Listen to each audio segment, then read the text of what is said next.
አብኖስ ዞባ ቁርደት አብዳሳት አገልግሎት ክትብ ጸንሐት ቤት ምርቲ መባእታ እንደራይብ ናብ ዘመናዊ ህንጻ ምስጋራ ኣብ መስርሕ መምሃርን ምስትምሃርን ወንታው ጽልዋ ስለዝገበረ ወለዲ ተማሃሮን መምሃራንን በሓጎስ ገሊጾም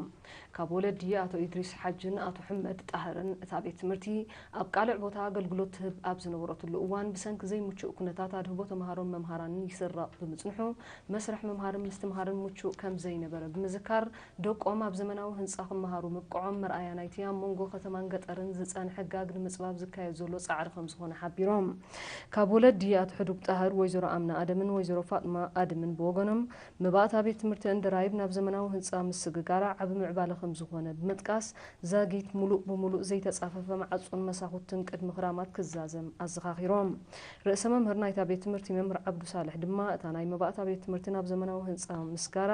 መርኣያ ናይቲ ኣብ ጽላት ትምህርቲ ዝግበር ዘሎ ወፍሪ ምዃኑ ብምምልካት እቲ ህንጻ قصرون زتقالله بمخانو ممهاران تمهارون مچو ناي ممهار مستمهارن هواهو تفطير لهم هلاو ارديو